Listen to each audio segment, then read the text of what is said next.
शिवाजी विद्यापीठाच्या मराठी अधिविभागामार्फत दरवर्षी मराठी भाषा संवर्धन पंधरवडा आणि मराठी राजभाषा गौरव दिवस हे दोन उपक्रम दरवर्षी साजरे केले जातात.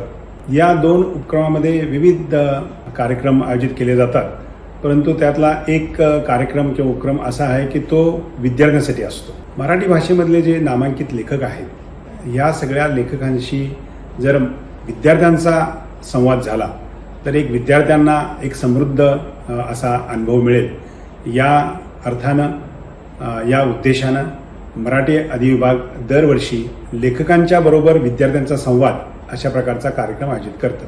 आजपर्यंत बऱ्याच अशा लेखकांबरोबर संवाद कार्यक्रम झालेला आहे आणि हा कार्यक्रम फक्त विद्यापीठाच्या विद्यार्थ्यांसाठी नसून महाविद्यालयांच्या विद्यार्थ्यांसाठी सुद्धा आयोजित केला जातो. दरवर्षी महाविद्यालयाचे मराठी भाषेचे विद्यार्थी विद्यापीठाच्या मराठी अधिविभागाला भेट देतात, विद्यापीठाला भेट देतात आणि त्या विद्यार्थ्यांना अशा लेखकांच्या बरोबर संवाद साधता येतो. म्हणजे गतवर्षी हा कार्यक्रम प्रत्यक्ष घेता आला नाही, कारण आपण सर्वजण कोविडच्या प्रादुर्भावामुळे आपल्या सगळ्या उपक्रमावर अशा मर्यादा आल्या. तर मराठी अधिविभागाने यावर्षी हा कार्यक्रम वेगळ्या पद्धतीनं अभिनव पद्धतीने घेतला आणि यामध्ये टेक्नॉलॉजीचा वापर करून या मराठी भाषेमधील साहित्यामधील नामांकित लेखक आहेत या लेखकांचे संवाद मुलाखतीद्वारे रेकॉर्ड करण्यात आल्या. यामध्ये 8 लेखकांचा समावेश झालेला दिसतो आपल्याला. ज्या नामांकित लेखकांच्या मुलाखती घेण्यात आल्या त्यामध्ये ज्येष्ठ साहित्यिक राजन गवस, महादेव मोरे, माया पंडित, नामदेव माळी, कृष्णात खोत, किरण गुरव, संपत मोरे आणि प्रकाशक अनिल मेहता यांचाही समावेश झालेला दिसतो. या सर्व मुलाखती अतिशय चांगल्या पद्धतीनं मराठी अधिविभागाने रेकॉर्ड केलेल्या आहेत आणि त्या आता मराठीच्या विद्यार्थ्यांनाही सगळ्याच विद्यार्थ्यांना आणि सर्वांना विद्यापीठाच्या शिववार्ता या यूट्यूब चॅनलच्या माध्यमातून आपण उपलब्ध करून देत आहोत. खरं म्हणजे हा उपक्रम अतिशय अभिनव असा आहे आणि विद्यार्थ्यांचा अनुभव समृद्ध करणारा आहे असं मी मानतो. यामध्ये नामांकित लेखकांचं साहित्य कसं फुलतं याचा प्रत्यक्ष अनुभव सर्वांनाच आपल्याला मिळतो आहे आणि अशा प्रकारचे उपक्रम भविष्यामध्ये सुद्धा मराठी अधिविभागाने करावेत आणि साहित्यिकांचा संवाद जो आहे तो सगळ्या साहित्यप्रेमीपर्यंत पोचवावा. माझ्या या उपक्रमाला निश्चितच शुभेच्छा आहे आणि या निमित्तानं मराठी अधिविभागातील विभाग प्रमुख प्राध्यापक रणधीर शिंदे, प्राध्यापक नंदकुमार मोरे आणि त्यांचे सर्व सहकारी आहेत त्यांचं मी अभिनंदन करतो आणि भविष्यातील अशा उपक्रमांना त्यांना खूप साऱ्या शुभेच्छा देतो. धन्यवाद. नमस्कार सर्वांना. मराठी भाषा संवर्धन पंधरवडा दिनाच्या निमित्तानं शिवाजी विद्यापीठाच्या मराठी विभागाच्या वतीनं मराठीतल्या नामवंत लेखकांच्या संवादाचा उपक्रम दूरदृश्य प्रणालीच्याद्वारे आम्ही आयोजित करत आहोत.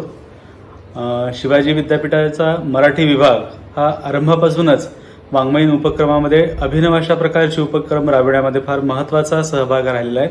1980 साली मराठी साहित्य प्रेरणा आणि स्वरूप या प्रकारचं एक फार महत्त्वाकांक्षी अशा प्रकारचं चर्चासत्र शिवाजी विद्यापीठामध्ये झालं आणि नंतरच्या कालखंडामध्ये देखील वाङ्मय भाषा आणि साहित्य विषयक फार महत्त्वाचे उपक्रम मराठी विभागाने आयोजित केले.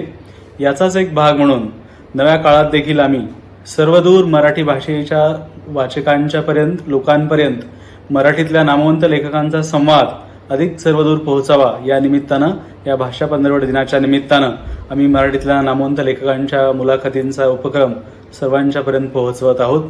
मराठी भाषा ही 8 शतकाहून अधिक रुजलेली, बहरलेली आणि विकसित झालेली आहे. भाषा साहित्याविषयी मराठी लेखक काय म्हणू पाहतो आहे, त्याच्या निर्मितीच्या खुणा काय आहेत, त्याच्या जीवन प्रवासाविषयी आणि त्याच्या निर्मितीविषयी, जीवनाविषयी आणि दृष्टिकोनाविषयी नव्यानं एका नामवंत अशा अभ्यासकांच्या संवादातून या लेखकांना बोलतं करण्याचा उपक्रम आम्ही आयोजित करत आहोत. ज्येष्ठ लेखक महादेव मोरे, राजन गवस, प्रकाशक अनिल मेहता, डॉक्टर माया पंडित नारकर आणि संपत मोरे अशा 3 पिढ्यांमधल्या वेगवेगळ्या संवेदन स्वभावाच्या फार महत्त्वपूर्ण अशा प्रकारची वाङ्मय निर्मिती करणाऱ्या लेखिकांशी हा संवाद आम्ही नामवंत अभ्यासकांनी त्यांना बोलतं केलं आहे, तर तो घेऊन तुमच्यापर्यंत आम्ही या माध्यमामधून येतो आहोत. लेखकला जाणून घेणं हे एक फार अपार अशा प्रकारचं कुतूहल वाचक पक्षी आणि विद्यार्थ्यांच्यामध्ये देखील असतं. तर या लेखकांनी आपल्या साहित्यामधून ज्या प्रकारचं भावविश्व मांडलेलं आहे, एका अर्थानं मराठी भाषेविषयी आणि वाङ्मयाविषयी एक भावसंपन्नता आणि विचारसंपन्नता या लेखकांनी मिळवून दिलेली आहे. तर या लेखकांशी संवादी कार्यक्रम सर्वदूर पोहोचावा म्हणून आपण हा भाषा संवर्धन 15 निमित्तानं उपक्रम राबवतात. या संवादामध्ये आपण सहभागी व्हावं असं मला मनापासून वाटतं. डॉक्टर नंदकुमार मोरे यांनी या सर्व उपक्रमाचं संयोजन केलेलं आहे. आपल्या सर्वांचं स्वागत करतो आणि निश्चितच या लेखकांच्या संवादाचा उपक्रम आपणाला आवडेल असा मला विश्वास वाटतो. आजच्या या संवादात आपण मराठी इंग्रजी भाषेतल्या एक महत्त्वाच्या अभ्यासिका, कवयित्री, लेखिका, अनुवादक डॉक्टर माया पंडित नारकर यांच्याशी आपण संवाद साधणार आहेत. शिवाजी विद्यापीठाच्या इंग्रजी विभागातील डॉक्टर तृप्ती करेकट्टी या त्यांच्याशी संवाद साधणार आहेत. डॉक्टर माया पंडित यांना आपण ओळखतो तो स्त्रीवादाच्या अभ्यासिका, सामाजिक चळवळीतल्या एक कार्यकर्ता, एक सजग अशा प्रकारच्या अनुवादिका, कवयित्री म्हणून त्यांची ओळख आहे. विशेषतः आधुनिक साहित्य, मराठी साहित्य, त्याचबरोबर भारतीय साहित्य, अनुवादाच्या क्षेत्रामध्ये अत्यंत महत्त्वाची कामगिरी त्याने केलेली आहे. मराठी दलित साहित्य आणि विशेषतः स्त्रियांचं साहित्य भारतीय पातळीवर नेण्याची महत्त्वाची कामगिरी त्याने केलेली आहे. स्त्रीवादाच्या संबंधाची खूप महत्त्वाची मांडणी केली आहे आणि गेल्या 2-1 वर्षांपूर्वी तलखली नावाचा त्यांचा अत्यंत महत्त्वपूर्ण अशा प्रकारचा कविता संग्रह शब्द प्रकाशनाने प्रकाशित केला होता. तर अशा वाङ्मयिक क्षेत्रामध्ये, शैक्षणिक क्षेत्रामध्ये आणि अनुवादाच्या क्षेत्रामध्ये महत्त्वाची कामगिरी करणाऱ्या डॉक्टर माया पंडित नारकर यांच्याशी हा आजचा संवाद डॉक्टर तृप्ती करेकट्टी साधणार आहेत. नमस्कार.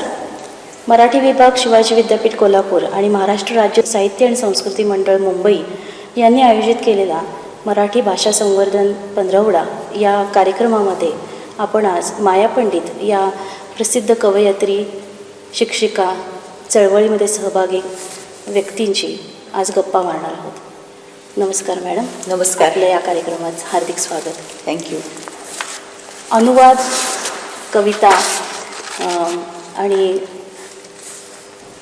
नाटकांचा अनुवाद, दलित आत्मकथांचा अनुवाद, असं विस्तृत क्षेत्रांमध्ये आपण वावर केलेला आहे.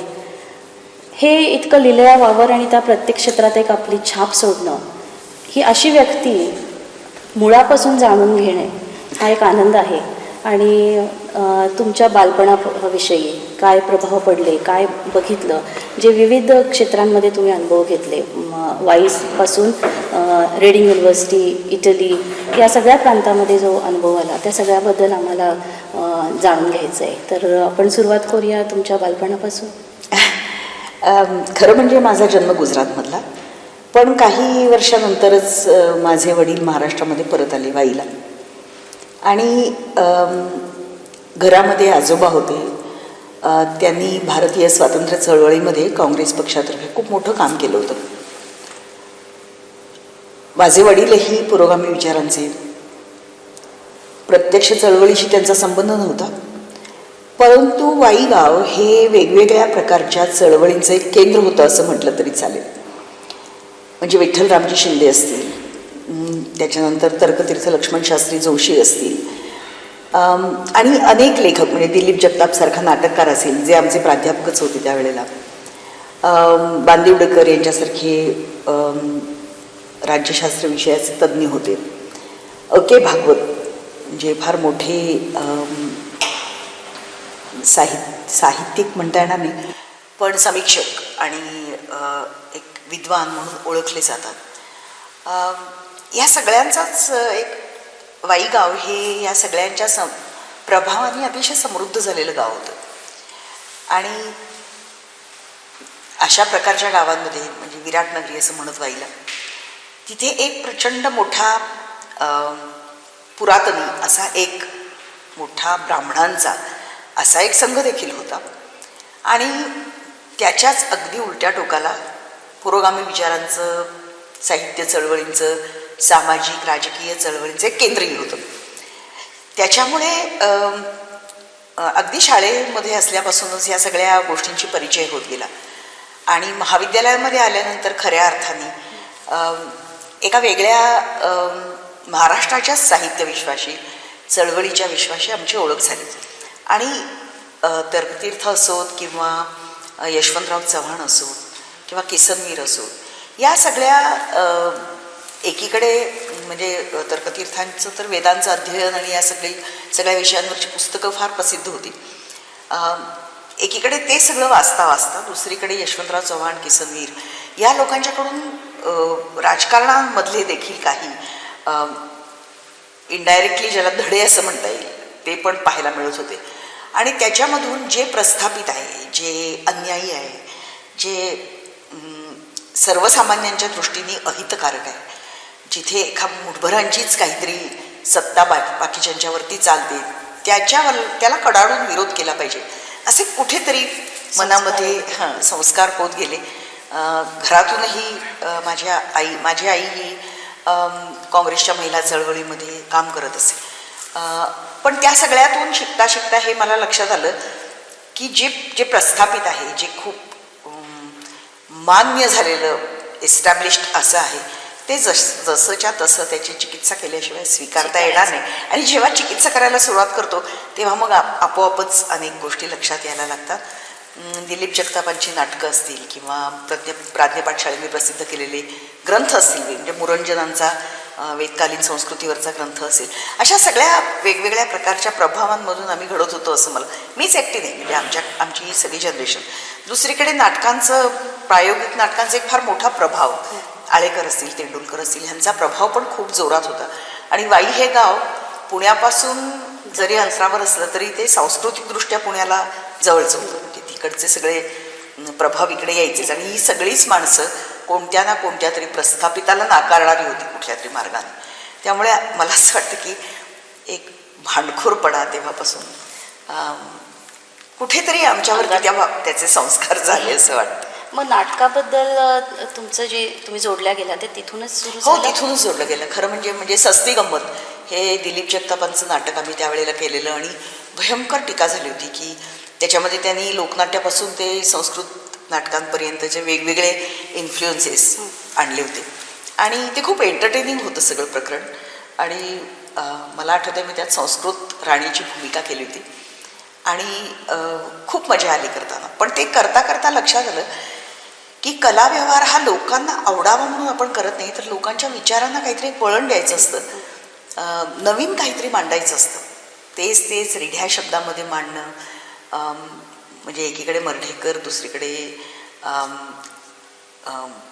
भागवत गोखले, दुर्गा भागवत, अशा अनेक प्रकारचे साहित्यिक वाचताना असं लक्षात यायला लागलं की काहीतरी वेगळं घडतंय आपल्या सभोवतालच्या वातावरणामध्ये आणि आपण गप्प बसून नाही उपयोगाचं.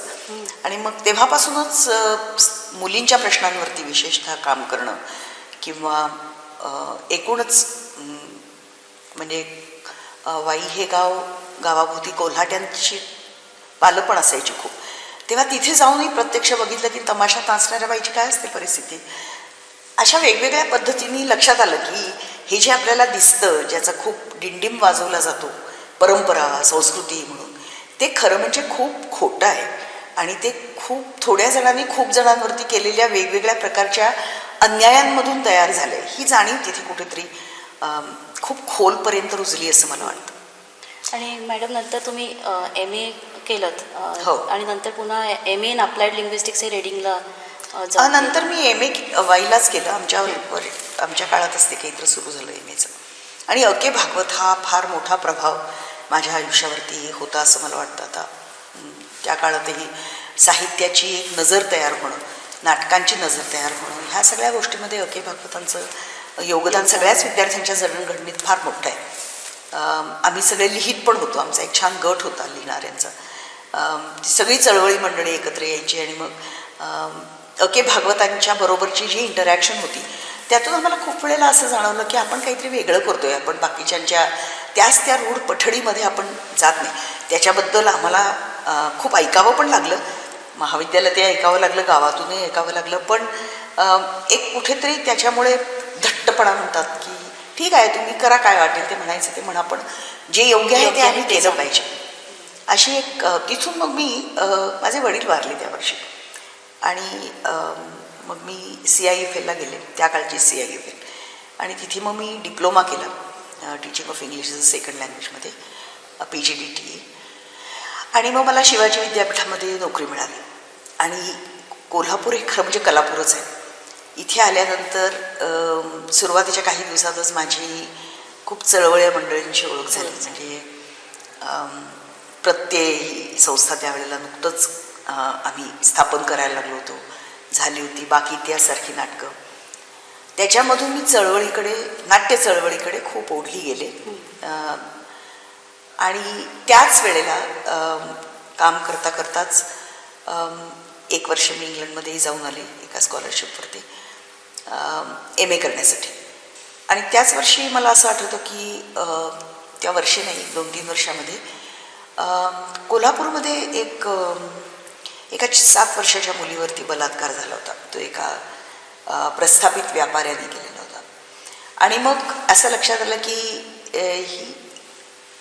ह्या इतक्या म्हणजे जिथे रेप, बलात्कार हा शब्द वापरणं हे देखील लोकांना खूप भयंकर वाटायचं की तुम्ही काय भाषा वापरता. तेव्हा मग आम्ही असं ठरवलं की हे नाही चालणार. म्हणजे मुलींनी किती दिवस ऐकून घ्यायचं, छोट्या मुलांवरती हे बलात्कार होणं, अन्याय असले होणं, असं घाणेरड्या भीतीच्या दडपणाच्या वातावरणात मुलींनी जगणं हे काही योग्य नाही. आणि कोल्हापूरची जी कलापूर म्हणून ओळख आहे, शाहू महाराजांची परंपरा सांगणारं हे गाव आहे, इथे तर आपण अजिबातच चालू द्यायचं नाही असं. आणि अर्थात एक छोटासा गट काही सगळं थांबवू शकत नाही, खरंच आहे, पण एक मोठं आंदोलन त्या निमित्ताने उभं राहिलं. आणि मग स्त्रियांची परिस्थिती, त्यांच्यावरती होणारे अनेक प्रकारचे अन्याय, अत्याचार, मग तिथून विडी कामगार महिला, शेतमजूर महिला, ह्यासारख्या बायकांचे प्रश्न, मैलोगंती हिंडणाऱ्या बायका डोक्यावरती पाण्याचे हंडे घेऊन, हे सगळं आयुष्य मला तेव्हापासून म्हणजे स्त्रीमुक्ती चळवळीची सुरुवात केल्यापासून पाहायला मिळालं. आणि तुला माहिती आहे की त्याच सुमाराला स्त्रीमुक्ती दशक होतं. आणि त्यानिमित्ताने खूप अभ्यास करायला मिळाला. म्हणजे कोल्हापूर जिल्ह्यांमधल्या स्त्रियांवरती एक पुस्तक त्यावेळेला मी छोटं लिहिलं होतं. आणि मग दुसरीकडे नाटक, म्हणजे नाटक हे आम्ही नुसतं एक करमणूक म्हणून पाहतच नव्हतो. आणि मग तिथून अनुवादालाही जास्त चांगल्या पद्धतीने सुरुवात झाली. यावेळेलाच तुम्ही ते फोनचं नाटक पण केलं का, अनुवाद? दारियो फोनचं, हो. म्हणजे त्याचं असं झालं की दारियो फोन हा त्यावेळी युरोपमध्ये खूपच गाजलेला नाटककार, तो इटालियन मुळात. आणि इटालीमधल्या कामगार चळवळीमध्ये तो फार मोठ्या प्रमाणामध्ये भाग घ्यायचा. आणि त्याची खूप नाटकं ही युरोपमध्ये फार गाजली. म्हणजे केवळ इटलीतच नव्हे तर दुसऱ्या महायुद्धापासून हिटलर, मुसोलिनी ह्या सगळ्यांच्या भयानक व्यवहाराचा, युद्धाचा इतका विपरीत परिणाम युरोपियन जनतेवर झाला होता. आणि मग दारियो फोनी असं ठरवलं, आणि मला सांगणं फार महत्त्वाचं वाटतं की ज्या प्रकारचा नाट्यव्यवहार तो आणतो त्यातला थोडासा अंश का होईना आपण पुढे घेऊन जायला पाहिजे असं मला वाटलं. तर दारियो फो आणि त्याची पत्नी ह्या दोघांनी फार मोठं काम केलं युरोपियन नाटकामध्ये. आणि आपल्याकडे जी परिस्थिती त्यावेळेला होती, इमर्जन्सीच्या मागे पुढे जे काही प्रकरणं घडत होती, सगळी दडपशाही वाढत होती आणि विद्यार्थ्यांच्यावरती खूप अत्याचार होत होते. आंध्रामध्ये सर्वसाधारण माणसं, विद्यापीठात शिकणारी मुलं ती नक्षलाईट आहेत, अमुक आहेत असं म्हणून त्यांच्यावरती खूप दडपशाही चालू होती. हे मी जवळून पाहिलं होतं खूप, मी तिथे शिकायला असल्यामुळे. आणि मग त्याची 2 नाटकं, म्हणजे एक त्याचं accidental death of an anarchist हे नाटक, ते युरोपमध्ये सगळीकडे गाजलं. तुम्हाला माहिती आहे की नंतर त्याला नोबेल प्राईज पण मिळालं. तर हे नाटक आपण करायला पाहिजे, कारण ते इतकं चांगलं भाष्य करत होतं आपल्याकडच्या परिस्थितीवरती. त्याच्यामुळे मग हे मी नाटक, एक मेजर नाटक, त्याच्या आधी मी काही अनुवाद नाटकांचे केले होते, म्हणजे आषाढ का एक दिन सारखं मोहन राकेशचं नाटक. पण असं माझ्या लक्षात आलं की हे नाटक आपल्याला इथल्या राजकीय परिस्थितीशी फार डायरेक्टली भिडायला लावतं आहे. पण ते करताना आणखीन एक प्रॉब्लेम आला, आणि माझ्या प्रत्येमध्ये काम करणाऱ्या सहकाऱ्यांचं मला फारच आभार मानले पाहिजे. कारण आम्हाला असं लक्षात आलं की आपण हे नाटक प्रमाण भाषेत केलं तर त्यातली गंमतच निघून जाते. कारण दारियो फो हा राजकीय विश्लेषक आहे, तो करमणूक करतो, पण त्याच वेळेला तो अतिशय प्रभंजक असाही आहे. आणि मराठीच्या प्रमाण भाषेमध्ये ते इतकं मिळमिळीत वाटायला लागलं की मग आम्ही असं ठरवलं. आणि मी वाईची असल्यामुळे तमाशा आणि लोकनाट्य, आमच्या शाळेच्या शेजारीच तमाशाचं थिएटर असायचं चावडीवरती, त्यामुळे लहानपणी भरपूर तमाशे वगैरे पाहिलेले, गाणी ऐकलेली, सोंगाड्या आणि त्याचे सगळे गमती जमती ज्याच्या चालायच्या, हे मी घरी मार खाऊन सुद्धा चोरून जाऊन पाहिलेलं. त्याच्यामुळे माझ्या असं लक्षात आलं की लोकनाट्याची भाषा जी आपलीच भाषा आहे, इन अ सेन्स लोकांची भाषा आहे, तर मग ती भाषा वापरून आपण हे काय होते पाहूयात. आणि मग एका वेगळ्या प्रकारचं नाटक त्यातून जन्माला आलं. त्याला मी एका राजकीय कैद्याचा अपघाती मृत्यू असं म्हणून लिहायला म्हणजे करायला नाटक सुरुवात केली. आणि त्याच्यामध्ये म्हणजे मला आठवतं की सेन्सॉर बोर्डाने प्रचंड कट सुचवले त्याच्यामध्ये, कारण लोकनाट्यामध्ये वापरली जाणारी जी भाषा असते तिचा बाज हा प्रमाण भाषेसारखा, तो मिळमिळीत नकोच होता मला. पण मग काही तडजोडी करत मला वाटतं हे सोलापूरमध्ये याचे खूप प्रयोग झाले. सोलापूरमध्ये सुद्धा तिथल्या नाट्य आराधनाने त्याचे खूप प्रयोग केले. आणि मग एक रूपांतर भाषांतर करून लिहिणं आणि इंडिपेंडंटली लिहिणं, कारण इंडिपेंडंटली लिहिणं हे माझ्या प्रोफेशनल कामाचा भागच होता. मी इंग्रजीची प्राध्यापिका होते, त्याच्यामुळे इंग्रजी विषयाची विद्यार्थ्यांच्यामध्ये त्यांची वापरक्षमता अधिक, ते चांगले वापरकरी व्हावेत इंग्रजीचे, यासाठी काही एक बेसिक इन्फ्रास्ट्रक्चर तयार करण्याचा प्रयत्न मी आणि आमचे डॉक्टर देसाई, तेव्हाचे हेड ऑफ द डिपार्टमेंट, आणि डॉक्टर जहागीरदार नंतर, अशा लोकांच्या मार्गदर्शनाखाली आम्ही तोही प्रोजेक्ट मोठा सुरू केला होता. त्यामुळे मराठी मुलांना चांगलं इंग्रजी आलं पाहिजे, लिहिता आलं पाहिजे, वाचता आलं पाहिजे, बोलता आलं पाहिजे, यासाठी खूप प्रयत्न ते एकीकडे, आणि मग नाटकाची चळवळ दुसरीकडे, आणि मग स्त्रीमुक्तीची चळवळ, असं सगळं ते एक वेगळं रसायन असं जुळून आलं. भाषा म्हणजे मराठी असेल नाही तर इंग्रजी आणि अनुवाद हे दोन प्रमुख क्षेत्र, आणि तुमचं आवडीचं एक नाट्य हे क्षेत्र, तर या सगळ्यांना जोडणारा दुवा काय तुम्हाला दिसला? मला असं वाटतं की आपल्या भोवती जी परिस्थिती आहे त्याच्याबद्दलचा एक तीव्र संताप कुठेतरी, आणि ते त्या तरुण वयामध्ये तो ओसंडून वाहत होता. म्हणजे आम्ही पाहत होतो की आपल्या सभोवताल इतके विपरीत प्रसंग घडत आहेत मुलींच्या बाबतीमध्ये. म्हणजे कॉलेजमध्ये शाळांमध्ये जाणाऱ्या मुलींना सुद्धा छेडछाडीशिवाय पुढे जाता येत नाही, त्याचा सामना करावा लागतो. माझ्या कित्येक विद्यार्थिनींचं, मैत्रिणींचं शिक्षण या छेडछाडीमुळे थांबलेलं ते मी पाहिलं होतं. आणि दुसरीकडे नाटक करणं हे रक्तातच होतं, त्याच्यामुळे ते अधिकच विकसित होत होतं.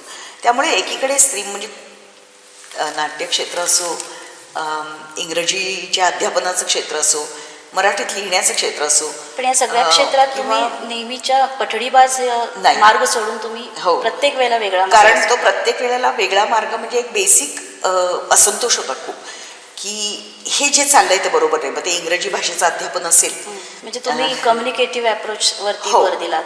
आम्ही खूपच कम्युनिकेटिव्ह अप्रोच वरती भर दिला, आणि अशी टेक्स्ट पुस्तकं तयार करायचा प्रयत्न केला त्यात, की जेणेकरून मराठी मातृभाषा असणाऱ्या विद्यार्थ्याला साध्या, सोप्या, सरळ, ॲक्टिव्हिटी ओरिएंटेड अशा प्रकारे शिकवलं तर तो इंग्रजी जास्त चांगलं आत्मसात करू शकतो.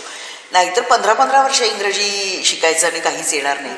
ही लहानपणापासून मुलांच्या आयुष्याची नासाडीच आहे ना खरं म्हणजे. नंतर तुम्ही इफ्लूला गेलात प्राध्यापक झाल्यानंतर, तेव्हा पण तिकडे तुम्ही डिस्ट्रिक्ट सेंटरसाठी खूप मोठं कार्य केलं. म्हणजे इंग्रजीमधल्या लोकांना माहिती आहे, पण तसं महाराष्ट्रामध्ये आणि इंग्रजीच्या वर्तुळाबाहेर फारसं माहीत नाही आहे, पण त्याचं पूर्ण भारतातच खूप कौतुक झालं. तर त्याच्याबद्दल थोडंसं सांगा. हो, म्हणजे अगदी ओरिसा विधानसभेच्या तिथे देखील लोकांनी प्रश्न विचारले की काय काम आहे, नेमकं कसं काम केलं जातं. त्याची आयडिया अशी होती की MHRD म्हणजे मानव संसाधन मंत्रालय आणि आमची युनिव्हर्सिटी इन्स्टिट्यूट होती त्यावेळेला, ते central institute of English and foreign languages, यांच्या संयुक्त विद्यमाने तिथे जे त्यावेळेचे अतिशय मोठे इंग्रजीचे स्कॉलर्स होते, त्या सगळ्यांना भारतीय भाषांबद्दल भयंकर आत्मीयता होती. आणि मुलांना जशी इंग्रजी यायला पाहिजे तशीच मातृभाषा देखील यायला पाहिजे, आणि ते व्हायचं असेल तर तळागाळातल्या शिक्षकांना चांगल्या पद्धतीची मटेरियल्स वाचता आली पाहिजेत, अमुक इंग्रजीमध्ये आपण ज्याला म्हणतो की त्यांच्या बेसिक प्रोफिशियन्सीज डेव्हलप व्हायला पाहिजेत. म्हणजे एकीकडे प्रोफेशनल आणि एकीकडे प्रोफिशियन्सी डेव्हलपमेंट. तर त्याच्या दृष्टीने मग त्यांनी ती स्कीम तयार केली होती. आणि भारतामध्ये साधारण 600 जिल्हे नंतर काही वाढले त्यात. तर तिथल्या माध्यमिक शाळांच्या शिक्षकांना इंग्रजी त्यांचं सुधारावं आणि त्या दृष्टीने आपण काही प्रयत्न करावेत. आणि म्हणून ही स्कीम सुरू झाली. आणि कर्मधर्म संयोगाने मी त्याची ऑल इंडिया समन्वयक, अखिल भारतीय समन्वयक म्हणून 4-5 वर्ष काम केलं. आणि त्या दरम्यान मला असं लक्षात आलं की महाराष्ट्रामध्ये आणि भारताच्या इतर राज्यांमध्ये म्हणजे अगदी पूर्वेकडून पश्चिमेकडून उत्तरेकडून दक्षिणेकडे सगळीकडे मी शिक्षक कसे ॲक्च्युली शिकवतात हे वर्गात जाऊन पाहिलं वेगवेगळ्या राज्यांमध्ये, त्यांच्या गरजा समजावून घेतल्या. आणि त्याच्यामधून आम्ही मातृभाषा आणि इंग्रजी या दोन्हींच्या संवर्धनाचे खूप प्रयत्न केले. म्हणजे त्यातला एक प्रोजेक्ट असा होता, म्हणजे आमच्याकडे एक विद्यार्थी होता, मला हे मुद्दामून सांगायला आवडेल की हा होता नेपाळमधला आणि त्याला नेपाळी सोडून इंग्रजीत बोलायची भयंकर भीती वाटायची. म्हणून मग आम्ही असं म्हटलं की काही हरकत नाही, तू नेपाळीमध्ये आम्हाला गोष्ट सांग आणि तीच गोष्ट इंग्रजीमध्ये सांग. आणि हे त्याला ऐकल्यानंतर 3 महिन्याच्या प्रोग्रॅममध्ये तो एकदाही न बोललेला माणूस, तसं एखादं झाड बहरून यावं तसा तो भाषेमध्ये बहरून आला. आणि त्याने इतकं उत्तम पद्धतीने गोष्ट सांगितली, तीच इंग्रजीमध्ये सांगितली. आणि मग आमच्या लक्षात आलं की यात खूप पोटेन्शियल आहे. म्हणजे मातृभाषेचा आधार घेऊन इंग्रजीच्या शिक्षकांचा भाषा विकास खूप साधता येतो. मातृभाषेतही साधता येतो आणि इंग्रजीतही साधता येतो. संभाषण कौशल्य, लिखाण वगैरे वगैरे ज्या काही गोष्टी. आणि मग त्याच्यामधून आम्ही जवळजवळ 40-50 कथांचं ओरिजिनल, आणि हे काही कथा लोककथा होत्या, काही कथा विद्यार्थ्यांनी स्वतः लिहिलेल्या होत्या, शिक्षकांनी तयार केलेल्या होत्या. आणि त्याचे आम्ही सांगड रंगभूमीशी सुद्धा घातली की रंगभूमीमध्ये साध्या साध्या गोष्टी, म्हणजे आम्ही जनरली ट्रेनिंग घेतो कलाकारांचं की नाटक बसवायच्या आधी 15 दिवस एखादं वर्कशॉप असतं ज्याच्यामध्ये त्यांना टेक्निक शिकवली जातात. त्यांचा वापर करून आम्ही विद्यार्थ्यांना तयार केलं की ह्या गोष्टी तुम्ही कशा सांगू शकता, मग तुम्ही धडे कसे शिकवू शकता, तुम्ही व्याकरण कसं शिकवू शकता, संभाषण कौशल्य कसं शिकवू शकता. आणि त्याच्यातून एक फार मोठं काहीतरी सुरू झालं असं आम्हाला जाणवत होतं. म्हणजे आंध्र प्रदेश असो, मध्य प्रदेश असो, उत्तर प्रदेशमध्ये फार नाही आम्ही करू शकलो, पण काही महाराष्ट्रामध्ये अनेक ठिकाणी आम्ही अशी सेंटर्सची चालू केली जिल्ह्याच्या ठिकाणी. त्यातून शिक्षकांना आम्ही खूप पुस्तकं वाचायला दिली, गिफ्ट दिली. आणि हे सगळं मिनिस्ट्रीच्याच पैशातून होत होतं. आणि अतिशय चांगली स्कीम होती. म्हणजे शिक्षक आणि विद्यार्थी त्यांचे हे उत्तम पद्धतीचं संभाषण करायला लागले असं आमच्या लक्षात आलं. आणि त्यातून हजारो शिक्षक ह्या गोष्टींमध्ये पारंगत झाले असं मी नाही म्हणणार, अक्षरशः हजारो. म्हणजे एका सेंटरमध्ये एका वर्षी 240 विद्यार्थी तयार व्हायचे. असे प्रचंड मोठ्या प्रमाणामध्ये विद्यार्थी तयार झाले. 44 सेंटर्स होती आणि ती गेली असते आणखी पुढे, पण दुर्दैवाने धोरणं बदलली आणि आपल्याकडे कुठल्याही चांगल्या गोष्टीचं जे होतं तेच त्या स्कीमचंही झालं नंतर, आणि दुर्दैवाने ते नंतर बंद पडली. पण मला आठवतं की श्रीलंकेमधल्या माझ्या एका विद्यार्थ्यांनी नाटकाचा वापर करून इंग्रजी भाषा कशी शिकवता येईल हे 5वी ते 8वी मधल्या मुलांना बरोबर घेऊन एक वर्षभर संशोधन केलं, प्रॅक्टिकल्स केली. आणि आणि त्यावेळेला श्रीलंकेमध्ये तो वावुनिया विद्यापीठात शिकवत होता. श्रीलंकेमध्ये प्रचंड यादवी युद्ध चाललं होतं तमिळ आणि सिंहलीजमध्ये, आणि तुम्हाला माहिती LTT वगैरे. आणि अक्षरशः त्यांनी ते रेकॉर्ड केलेलं आहे. त्याच्यामध्ये एका रेकॉर्डमध्ये काही मुलं बोलत असायची, पुढच्या रेकॉर्डमध्ये ती नसायची, दुसरीच असायची. मग काय झालं, ती मुलं का नाहीत, ती बॉम्ब ब्लास्टमध्ये मेली. असं म्हणजे इतकं शॉकिंग होतं की इतके छोटे कोवळे जीव त्या युद्धाने यादवींनी मारून टाकले. आणि भयंकर मग त्याच्या स्टोरीमध्ये सुद्धा ते सगळं येत राहिलं. मुलं बॉम्ब ब्लास्टबद्दल बोलतात, ॲक्सिडेंट्सबद्दल, डेथबद्दल. म्हणजे 10-15 वर्षाची मुलं ह्या गोष्टींबद्दल इतकं सिरियसली इंग्रजीमध्ये बोलतात आणि भाषा शिकतात. हे काहीतरी अमेझिंग घडत होतं असं मला वाटलं. ते तुमचं भाषेचं प्रेम आणि विशेषतः मराठीचं तुमच्या PhDच्या विषयामध्ये पण दिसून येतं. हो, भाषांतर या विषयामध्ये खरं म्हणजे मला असं वाटतं की बोलण्याची कुठलीही कृती ही भाषांतरच असते खरं म्हणजे बेसिकली. याचं कारण असं आहे की तुम्ही बोलता तेव्हा तुमच्या डोक्यात एक विचार येतो किंवा काहीतरी चालू असतं. तुम्ही बोलता तेव्हा कसं बोलता, तुम्ही त्याला रिॲक्ट होत असता. ते तुमच्या म्हणजे चॉम्स्कीचा शब्द वापरला तर त्या डीप स्ट्रक्चरमधून सरफेस स्ट्रक्चरमध्ये येईपर्यंत काही ट्रान्सफॉर्मेशन्स होत जातात आणि ते भाषांतरच आहे ॲक्च्युली. म्हणजे बोलण्याची कोणतीही मौखिक कृती ही भाषांतराचीच असते बेसिकली. आता हे झालं इंट्रा लँग्वेज भाषांतर, पण इंटर लँग्वेजही असू शकतं, म्हणजे जे इंग्रजीमधून मराठीत, मराठीतून इंग्रजीत. आणि मग एकाच म्हणजे भाषेमध्ये सुद्धा भाषांतर अनेक प्रकारचे होऊ शकतात की अक्रॉस आर्ट्स. म्हणजे भीमसेन जोशी गात आहेत आणि हुसेन त्यांचं चित्र काढतायत, अशी एक छोटीशी फिल्म बघितली होती मी. ते भाषांतरच होतं. ते ॲक्च्युली त्या गाण्याचं भाषांतर चित्रकलेमध्ये होत होतं. तर मला असं वाटतं की भाषांतर ही आपल्याकडे इतकी दुय्यम दर्जाची, इट्स इंटरसेमिओटिक आणि म्हणजे ती एका चिन्ह व्यवस्थेकडून दुसऱ्या चिन्ह व्यवस्थेत होणारं रूपांतरणच आहे ते. पण आपल्याकडे भाषांतराचा विचार दुर्दैवाने झाला नाही. पण मला स्वतःला खूपच इंटरेस्ट होता आणि आधुनिक मराठी ही भाषांतरांमधूनच घडली. आणि त्यामुळे जेव्हा मी त्या प्रबंधाला सुरुवात केली तेव्हा माझ्या असं लक्षात आलं की मला माझी भाषा नीटच समजून घेतली पाहिजे. एकतर मला बोलायची हौस होती जास्त, असं मला वाटतं. म्हणजे आमच्या घरात पण गप्प बस ग असं मला सांगायचे. पण वेगवेगळ्या प्रकारच्या स्त्रियांमध्ये वावरून वगैरे माझ्या असं लक्षात आलं की स्त्रियांची म्हणून एक वेगळी भाषा आहे, त्याच्याकडे मी नंतर येईन थोडीशी. पण ही भाषा घडतीये कशी, आणि मी भाषा जी कॉलेजमध्ये शिकते, पुस्तकात वाचते, शिकवते, त्याचा आणि ह्या बोलीभाषेचा काहीच संबंध नाही आहे का?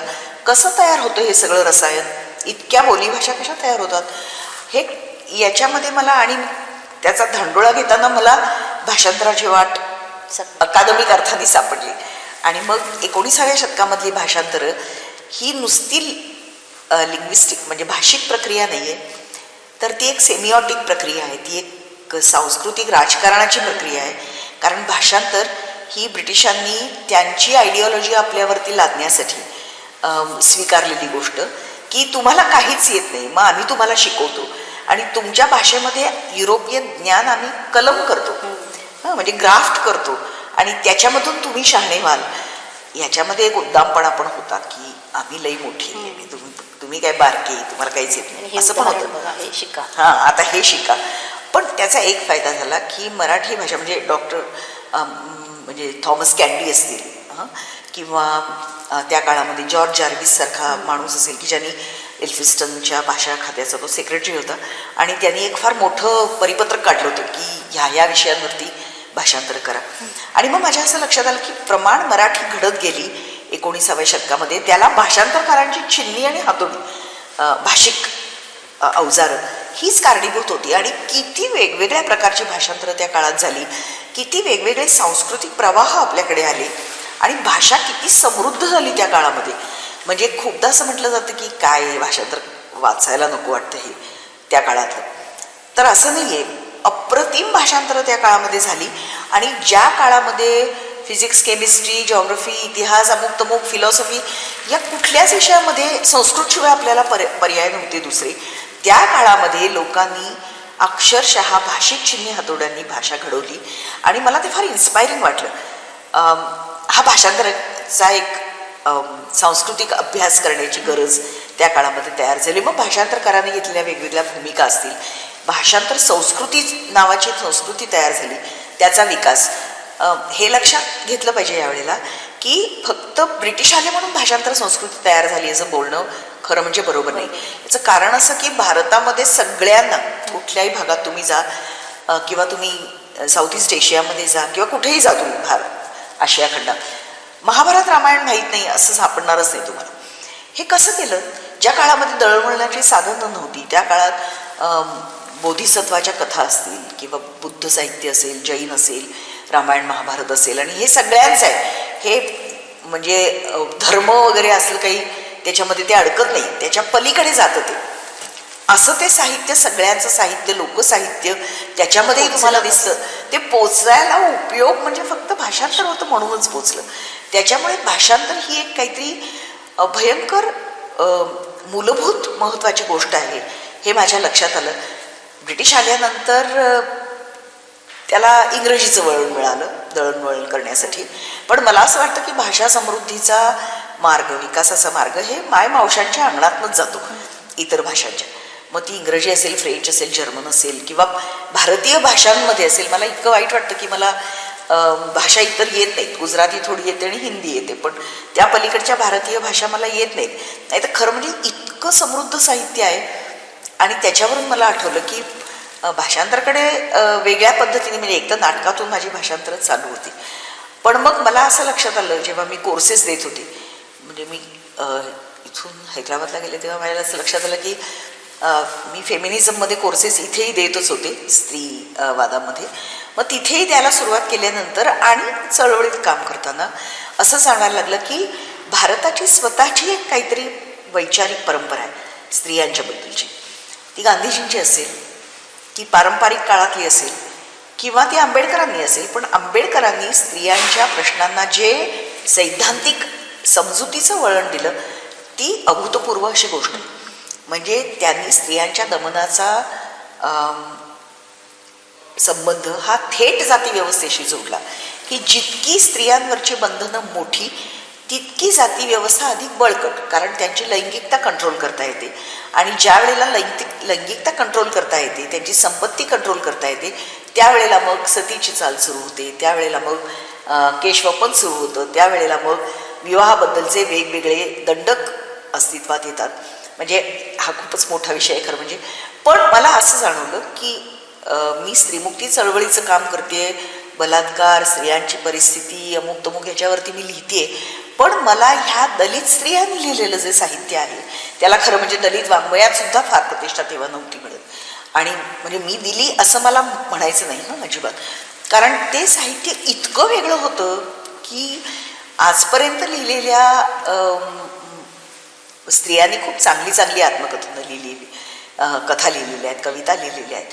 पण दलित स्त्रियांमध्ये असं जे काही होतं की त्यांचं ते आत्मभान जागं करणारं, त्यांची एजन्सी म्हणजे कर्तृत्व, कर्तेपण सिद्ध करणारं असं जे साहित्य होतं ते दुर्लक्षितच राहिलं होतं.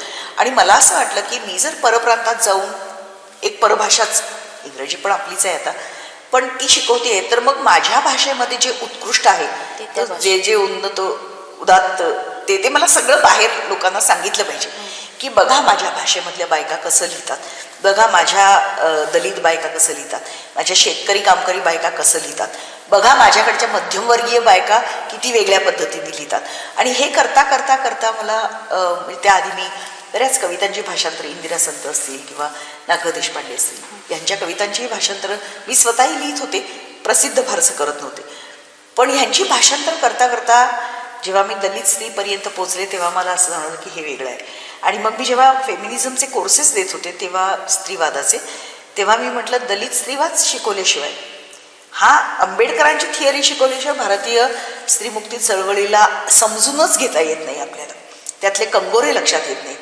आणि मग बेबी कांबळेंचं पुस्तक जिणं आमचं हे मी पहिल्यांदा ट्रान्सलेट केलं. त्याला एक खूप इंटरेस्टिंग गोष्ट सांगायची आहे तिथे की जेव्हा मी हे पुस्तक भाषांतर करत होते तेव्हा मला एक मराठीतले खूप चांगले मोठे विद्वान, ज्यांचं स्वतःच्या प्रकाशन संस्थेशी संबंधित, ते मला म्हणाले की तू हे का पुस्तक ट्रान्सलेट करतेस, तुझी भाषा चांगली आहे. तर मी म्हटलं का, म्हणजे हे उत्तम पुस्तक आहे. ते काय आत्मचरित्र आहे काय म्हणाले. मी हतबुद्ध झाले की मराठीतल्या सारस्वत असं ज्यांचा उल्लेख केला जातो अशा गृहस्थांनी मला, आणि ज्यांचा पब्लिकेशनशी खूप निकट संबंध आहे, त्यांनी मला ह्या पुस्तकात काय अर्थ आहे असं म्हणावं. मग तर चिरडीलाच पेटल्यासारखं झालं मला की नाही, मग आता मी हे पुस्तक जगभर पोचवेन. आणि बेबी ताईंचं पुस्तक खरोखरच ते ट्रान्सलेट होऊन गेल्यानंतर इतकं चांगलं स्वागत झालं त्याचं, म्हणजे वेगवेगळ्या प्रकारच्या लोकांनी ते वाचलं. त्यात मला आणखीन एक सांगितलं पाहिजे की भाषांतर ही नुसती एका शब्दाला शब्द प्रतिभाषेमध्ये ठेवून करायची क्रिया नाही, ती एक सांस्कृतिक बदलाची प्रक्रिया आहे. आणि त्यामुळे मला असं वाटतं की कुठल्याही गोष्टीचं तुम्हाला भाषांतर करता येत नाही. आणि भाषांतर हा एक नकाशा आहे तो भाषिक आणि सांस्कृतिक शक्यतांचा पण नकाशा आहे. कारण लिहितं माणूस तेव्हा ते जेवढं लिहिलेलं असतं त्याच्या 7 अष्टमांश जसं हिमनगाचं म्हणतो तसं दडलेलं असतं त्या टेक्स्टमध्ये आणि ते तुम्हाला भाषांतरकार म्हणून बाहेर काढणं फार गरजेचं असतं.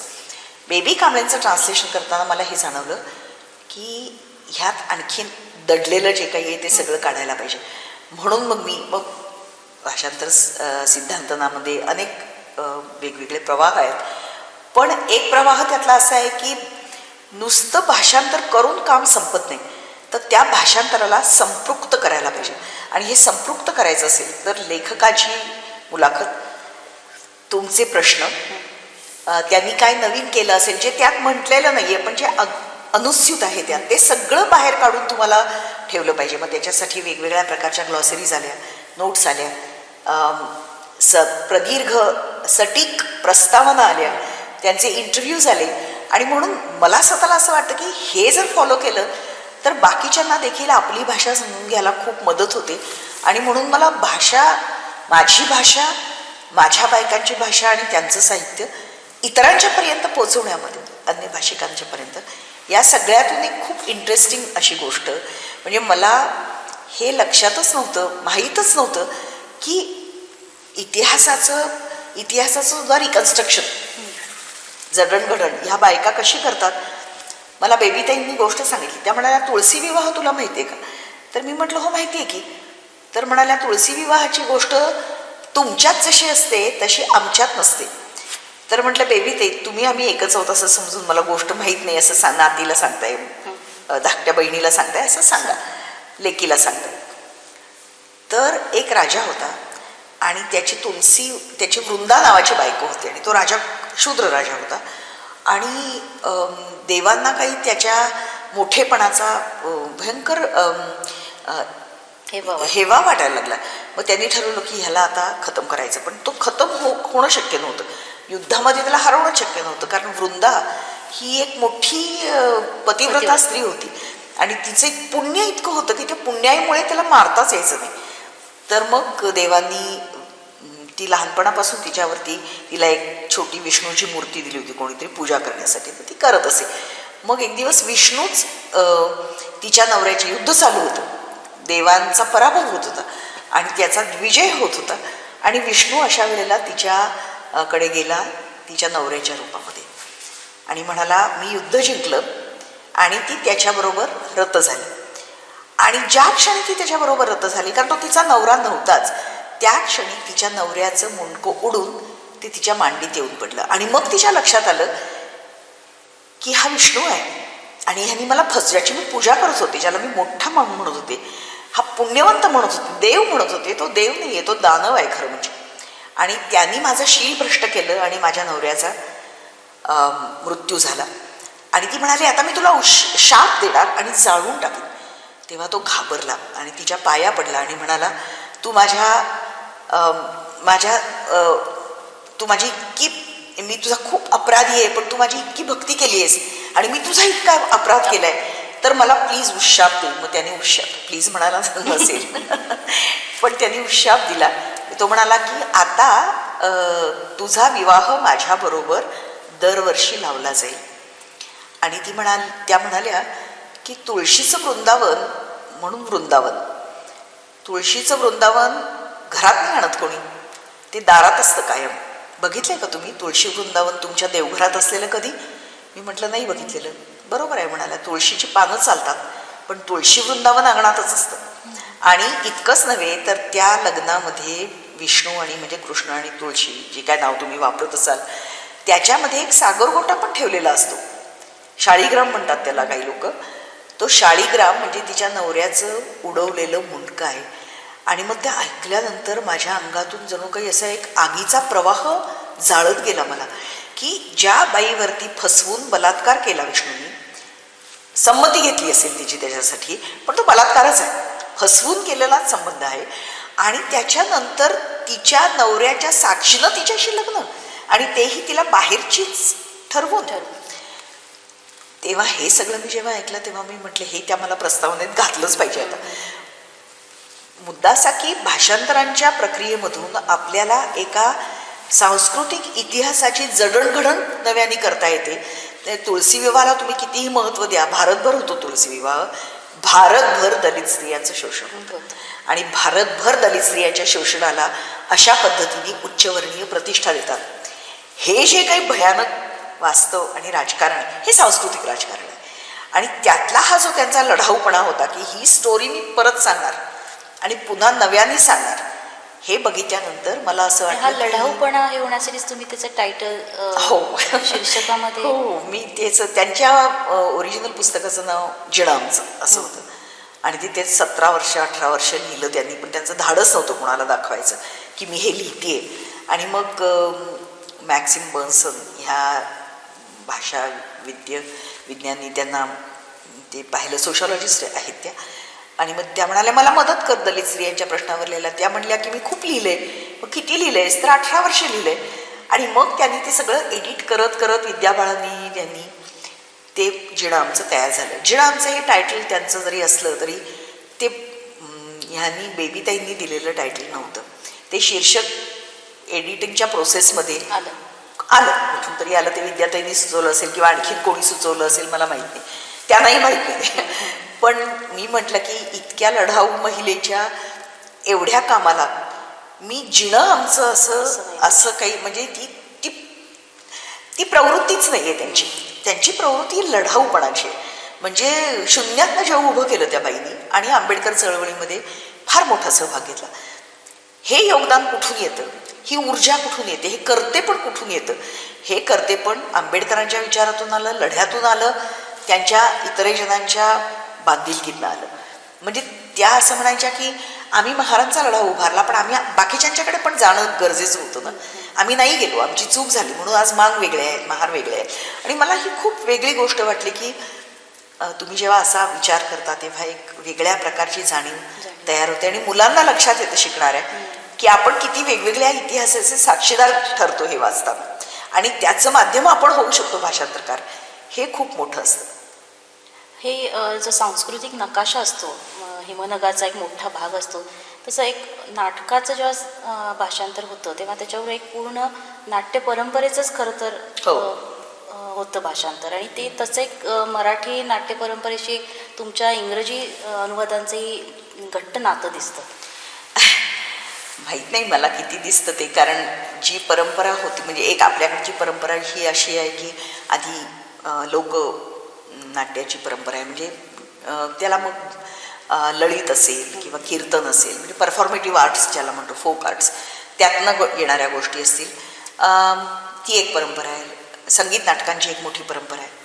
नंतर मग कमर्शियल नाटकांची एक परंपरा आहे आणि प्रायोगिक नाटकांची जी सुरू होतात तेंडुलकर आणि गोपू देशपांडे आणि ह्या सगळ्या मंडळींपासून. ते करताना मला असं वाटलं की आपली नाळ जुळते, पण ती ह्या प्रायोगिक परंपरेशी जुळते. आणि म्हणून मग त्याची अनुवाद, म्हणजे मग त्यातला एक मला अनुवाद रामू रामनाथनच्या नाटकाचा, जो गांधींवरचं नाटक आहे त्यांचं, खरं म्हणजे ते गांधींवरचं नाटक नाही आहे, पण गांधीजींच्या महादेवभाई हे जे त्यांचे स्वीय सहाय्यक होते त्यांच्या आयुष्यावरचं नाटक आहे आणि त्यांच्यामधून गांधी उलगडत जातात. आणि मला असं वाटलं की भोवताली इतकं विषारी धर्मांधतेचं वातावरण पसरत असताना, म्हणजे गांधींचा खून परत परत करण्यापूर इतकी मजल जाते लोकांची, किंवा नथुराम गोडसेचे पुतळे उभा राहतात, मंदिरं उभा राहतात, अशा काळामध्ये गांधीजींच्या वरती त्यांना समजून घेणारं नाटक करणं ही माझी एक सांस्कृतिक कलावंत, म्हणजे परिवर्तनाच्या चळवळीतली एक कलावंत, एक कार्यकर्ती म्हणून माझं कर्तव्य आहे ते. आणि म्हणून महादेवभाई आम्ही केलं, त्याचं आम्ही वाचन केलं होतं. आणि मला असं आठवतं की प्रत्येच्या कलाकारांनी जेव्हा त्याचं वाचन इथे केलं तेव्हा शिवाजी विद्यापीठामध्ये त्याला स्टँडिंग ओवेशन दिलं लोकांनी, की गांधी लोकांना अजूनही किती मोठे वाटतात. आणि होतेच, त्याच्यामुळे जे पॉलिटिकल डिफरन्सेस काहीही असू शकतील, पण ते राष्ट्रपिता होते हे खरंच आहे. आणि कशा पद्धतीने आपण आज त्यांच्याबद्दलचे वादविवाद तयार करतो, त्यांना फक्त आपण स्वच्छता अभियानाशी जोडून टाकतो आणि मग अहिंसा विसरतो, सत्य अस्तेय विसरतो आणि त्यांचा वापर करतो फक्त. हे गैर आहे. आणि ही त्यांची जी शिकवण आहे ती नीट समजून घ्यायची असेल तर आपल्याला नाटक हे एक माध्यम माध्यम ठरतं त्याच्यासाठी. तुम्ही अनेक प्रकारचे अनुवाद केलेत, आत्मकथा, नाटकं तर खूपच केलेले आहेत. आता हे जेव्हा तुम्ही ठरवता ह्याचा अनुवाद करायचा आहे, त्याच्या मागं काय विचार प्रक्रिया असते? एक तर मी अनुवाद जे केले ते बहुतेक सगळे एका विवेकशील ऑडियन्सला मनात धरूनच केले, की माझ्या डोळ्यासमोर माझे विद्यार्थी, माझे कार्यकर्ते आणि त्यांच्यासारख्या अन्यजन. म्हणून मी पठडीबद्ध जेव्हा माझ्याकडे प्रकाशकांनी प्रपोजल्स पाठवली, हे करा, ते करा, ते करा, तेव्हा मी म्हटलं नाही, हे नाही मला जमणार, मी हे नाही करू शकत. म्हणजे कुठली तरी प्रतिगामी विचारसरणी असलेल्या पुस्तकाचा अनुवाद मी करणं शक्य, मला जमणारच नाही ते. कारण अनुवाद ही एक प्रक्रिया अशी आहे की जिथे भाषा, विचार तुमच्या रक्तात न वाहतात, त्याच्याशी तुमची नाळ जुळते कुठेतरी, आणि मग ते तुम्ही करू शकता. पण तुम्ही काहीतरीच नाही करू शकत. म्हणजे ते कितीही चांगलं असलं, इतरांना वाटलं तरी आपल्याला ते जमणार नाही, ही माझी मर्यादा आहे. आणि मग त्याच्यामधून मला 2 भाषांतरांचा विशेष उल्लेख करावा असा वाटेल. एक म्हणजे आपले अण्णाभाऊ साठे यांची फकीरा नावाची कादंबरी. ती आता ना? हो, ती आता आहे, ती लेफ्टवर्ड आता त्याचा अनुवाद पब्लिश करते. पण मुद्दा तो नाही. त्याच्यामध्ये मगाशी मी म्हटलं तसं शक्यतांचा नकाशा इतका मोठा आहे. म्हणजे खूप लोकांना हे माहीतच नाही की फकीराची नाळ, म्हणजे फकीराच्या कथनाची नाळ ही 1873 साली जो क्रिमिनल ट्राईब्स ॲक्ट, गुन्हेगार जमातींचा कायदा तयार झाला त्याच्याशी आहे खरं म्हणजे. कारण सावळा असेल, मोरा असेल, बळी असेल, फकीरा स्वतः असेल, ही सगळी माणसं एका जमातीची ज्यांना शिवाजीराजांनी गौरवलं होतं, ज्यांना गावगाड्यामध्ये एक स्थान होतं, भले ते कनिष्ठ असेल पण एक स्थान होतं, त्यांना वतनं होती लोकांनी, राजांनी दिलेली, कुणी दिलेली. आणि ब्रिटिश आल्यानंतर त्यांनी एका फटक्यासरशी ह्या लोकांना गुन्हेगारच ठरवून टाकलं. महाजमातीचा खूप, म्हणजे मी महार आणि मांग असा विरोध नाही माझ्या मनात नाही आहे. ते दोघंही ऑप्रेस्ड आहेत, शोषितच आहेत. पण ह्या राज्यकर्त्यांनी, ब्रिटिशांनी त्यांच्यामध्ये पाचर मारली दोहीची. आणि मग त्यांनी असं म्हटलं की मांग हे क्रिमिनल्स आहेत, गुन्हेगार आहेत. महार हे त्यांची एक वेगळी पलटणच बनवली, त्यांनी महार रेजिमेंट बनवली.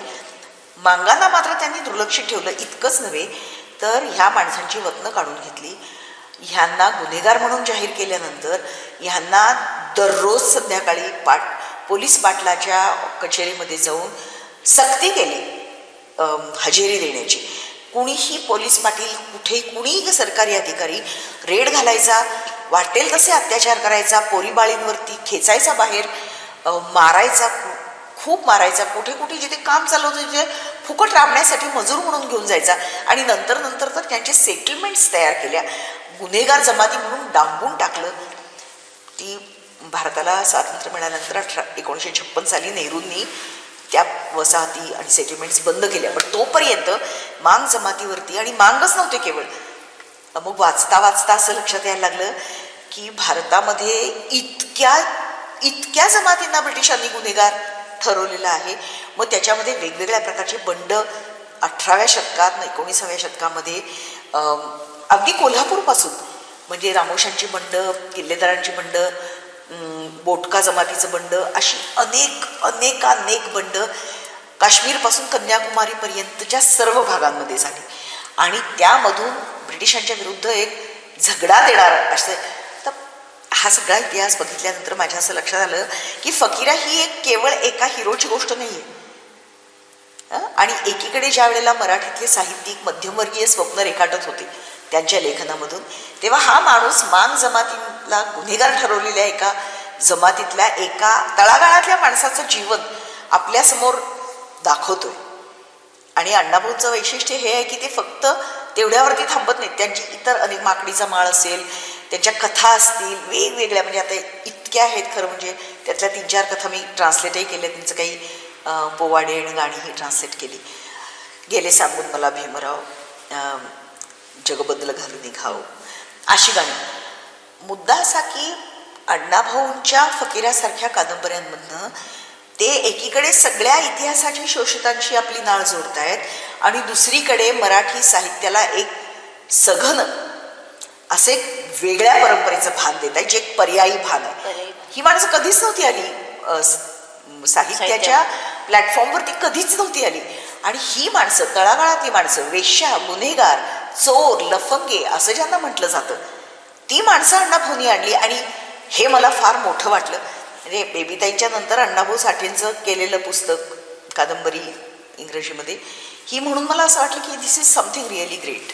हा इतिहास जो दडलाय त्याच्याखाली तो, म्हणून मग ते एक मांग जमातीचेच आहेत का आणखीन कुणाचे आहेत, मला असं वाटतं ते तळागाळातल्या शोषकांचे सर्वांचे आहेत, ते कामगारांचे आहेत, ते गिरणी कामगारांचे आहेत, ते राबणाऱ्या प्रत्येकाचे लेखक आहेत. प्रत्येक शोषक. मग ह्याच्यातले अनुवाद करताना सर्वात जास्त आव्हानात्मक वाटलेला कुठला होता आव्हानात्मक आणि सगळ्यात जास्त मजा आलेला? बापरे, महात्मा फुल्यांचं गुलामगिरी. मला असं वाटतं की इतर अनुवाद मी तुलनात्मक दृष्ट्या खूप सहज केले, पण गुलामगिरीने मात्र माझ्या तोंडाला फेस आणला.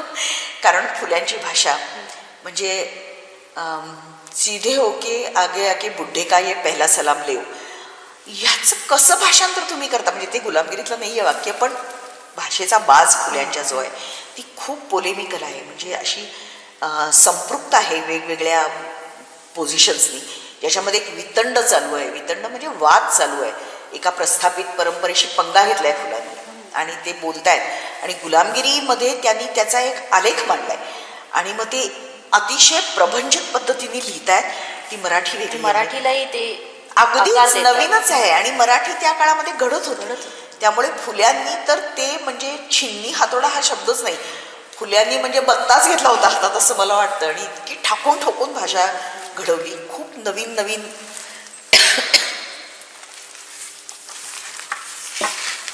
असे त्या ठिकाणी फुल्यांनी भाषेचे प्रयोग केलेले आहेत.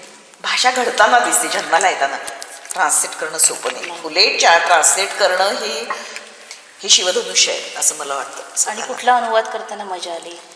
फुले अनुवाद करताना खूप मजा आली, पण उर्मिला पवार करताना, आयदान करताना भयंकर मजा आली. कारण उर्मिलाला एक टंग इन चीक, ज्याला आपण गालातल्या गालात हसत विनोद करायचा, पण तो विनोद सुद्धा कधी कधी असा शार्प असतो की तो बरोबर नेमका सोनाराचा जसा घाव पडतो की नाही, नेमका तसा घाव पण घालणारा असतो. आणि उर्मिलाचा आयदान करताना दोन गोष्टी होत्या. एक म्हणजे उर्मिला मराठीमध्ये बायकांनी कसं लिहावं याचे जे दंडक आहेत ते सरळ सरळ मोडूनच काढते.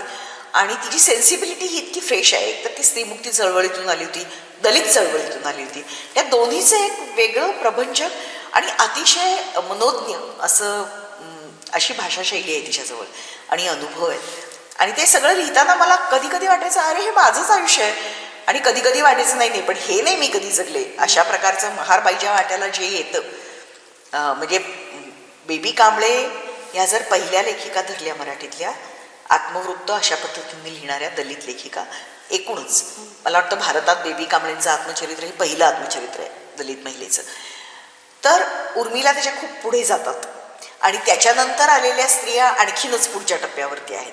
म्हणजे माझा एक उद्देश असाही होता, म्हणजे मजा आली खूप, कारण उर्मिलाचा सेन्स ऑफ ह्युमर, नंतर म्हणजे विनोद बुद्धी, त्याच्यातला एक तिरकेपणा थोडासा, अतिशय सुंदर भाषा आहे, काव्यात्मक भाषा, हे सगळं मराठीतून इंग्रजीमध्ये आणतात. मी ती यशस्वीपणाने केलं आहे असं मला वाटत नाही. ते आणखीन 10 जणांनी करावं खरं म्हणजे असं मला वाटतं. पण ते करता करता मजा आली हे काही नाकारण्यात अर्थ नाही. पण मला सगळ्यात मजा ही नाटकांच्या भाषांतरात येते. आणि ज्या वेळेला मी संजय पवारांचं कोण म्हणतं टक्का दिला, हे मराठी रंगभूमीवरचं एक अतिशय अद्वितीय असं नाटक आहे असं मला वाटतं. त्याची अत्यंत तिरकस अशी शैली आहे. अशा सगळ्या गोष्टीतून जे घडलं ते नाटक घडतं ते इंग्रजीमध्ये आणणं खूप अवघड होतं, कारण ज्या भाषेमध्ये कास्ट नाही. शिवाजी अंडरग्राऊंड, हो, शिवाजी अंडरग्राऊंड भीमनगर, ते आणि प्रज्ञाचं दादांत खैरलांची ही नाटकं आता प्रकाशनाच्या वाटेवर आहेत. ती कधी पब्लिश होतील माहीत नाही मला. मॅडम, तुम्हाला बरीच अभिनयासाठी पण पुरस्कार मिळालेले आहेत. त्याचं तर त्याच्यातली आवडलेली भूमिका माहीत नाही मला राहिलेली अशा खूप आहेत. हृदयमधली ताराची भूमिका ही मला खूप आवडायची. नंतर दारियो फोच्या नाटकातल्या पत्रकाराची भूमिका मला फार आवडायची. अशा काही भूमिका आहेत. किंवा आम्ही मुलगी झाली हो केलं होतं तेव्हा त्याचं सूत्रधार म्हणून वावरणं मला फारच चॅलेंजिंग वाटलं होतं. आता तुमच्या कवितांकडे येऊया. म्हणजे कवितांमध्ये तुम्ही भाषा, विषय, परंपरा हे जे साहित्यामध्ये एस्टॅब्लिश्ड जे आहेत ते सगळ्याच मोडून काढल्यात आणि वेगळी एक वाट निर्माण केलेली आहे. खरं म्हणजे हे खूप मला असं वाटत नाही की मी फक्त एक केलं असं मला वाटतं की म्हणजे मी अगदीच लहान कवयित्री आहे किंवा काय, आय डोंट नो. पण मला खूप सिन्सिअरली असं वाटतं की मराठीमध्ये बायकांची म्हणून जी भाषा होती, बायकांची म्हणून जी कविता होती किंवा ऑल्टरनेटिव्ह सेन्सिबिलिटीची म्हणून जी कविता होती ती कविता दुर्लक्षित राहिली आहे खूप. आणि माझी नाळ त्याच्याशी जुळते. म्हणजे जनाबाई ही मला फार जवळची वाटते, बहिणाबाई ही मला फार जवळची वाटते त्यांच्या भाषेमधून. किंवा डोईचा पदरा आला खांद्यावरी, भरल्या बाजारी जाईन मी, असं म्हणणारी जगी ही मला थोडंच वाटते केवळ. तेव्हा आणि मी स्त्रियांची भाषा त्यांच्यामध्ये काम करत असताना शेतमजूर स्त्रियांपासून, दलित स्त्रियांपासून, मुस्लिम स्त्रियांपासून इतकी ऐकली आहे ती कुठेच मला दिसत नाही.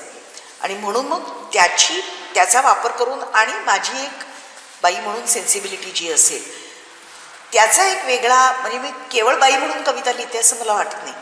मी जे लिहिते ते एक सजग आणि भोवतालच्या व्यवहारावर एक काहीतरी रिॲक्ट होण्यासाठीच लिहिलेली असते ती कविता. ते वाईट आहे आणि त्याची एक रिॲक्शन जी तीव्र येते ती कवितेमध्ये येते असं मला वाटतं. पण म्हणून वेगळ्या प्रकारचे शब्द, जुने शब्द, अनुभवांच्या एक्सप्रेशनसाठी वापरलेली वेगवेगळ्या प्रकारची वृत्त असं मी म्हणणार नाही, ते स्ट्रॉंग आहे जास्त. अशा प्रकारच्या काही गोष्टी पुढे आणणं, वापरणं. आणि त्यामुळे माझी कविता ही, म्हणजे मी असं ठरवलं की जोपर्यंत माझी कविता ही अनुकरणीय आहे, इतरांचं काहीतरी मी अनुकरण करून लिहिली आहे किंवा ह्याच्यासारखं मी लिहू शकते असं जोपर्यंत मला वाटत नाही तोपर्यंत मी लिहिणार नाही. आणि म्हणून मी अनेक वर्षांपासून, खरं म्हणजे एक 4-5 दशकं तरी लिहित होते, पण मी प्रसिद्ध त्या अलीकडेच करायला सुरुवात, जेव्हा मला कॉन्फिडन्स आला तेव्हाच मी करायला सुरुवात. म्हणून माझी कविता थोडीशी वेगळी आहे बा, थोडीशी अनघड पण आहे असं मला वाटतं. I don't know. म्हणजे लोक असं म्हणतात की आम्हाला कळत नाही कधी कधी तुम्ही काय लिहिता ते, कारण तुम्हाला तुमच्या भाषेशी वेगवेगळ्या बोलींमधले शब्द आहेत, त्याच्याशी नातंच तुमचं संपलेलं आहे, ते पुन्हा रिवाईव्ह करायला पाहिजे असं मला वाटतं. म्हणून एक नवीन परंपरा तयार. आणि आणखीन एक आता कविता संग्रह आपला येतोय. होय, अपरोक्ष. तर त्याच्याबद्दल काही सांगाल? तलखलीसारखाच अपरोक्ष हाही कविता संग्रह आहे जो इंटेन्सली म्हणजे कविता ही गोष्ट अत्यंत पर्सनल आणि अत्यंत खाजगी असते, पण त्याच वेळेला ती अतिशय वैश्विक पण असते असं मला वाटतं. म्हणजे असा प्रकार तुम्हाला दुसऱ्या कुठेच, म्हणून ती खूप इंटेन्स असते आणि खूप पब्लिक असते, दोन्ही एकाच वेळेला असू शकते. आणि त्या कॉन्ट्राडिक्शनमध्ये कवितेचं सौंदर्य दडलेलं आहे असं मला वाटतं. तर ते पाहू लोक कसे वाचतात. मॅडमने इतक्या मनापासून आपल्याशी गप्पा केल्या आणि आपल्याला एवढा वेळ दिला त्याबद्दल मी मॅडमचे आभार मानते. आणि आमच्या सगळ्या गप्पा तुम्ही ऐकला त्याच्याबद्दल तुमचे आभार मानते. नमस्कार.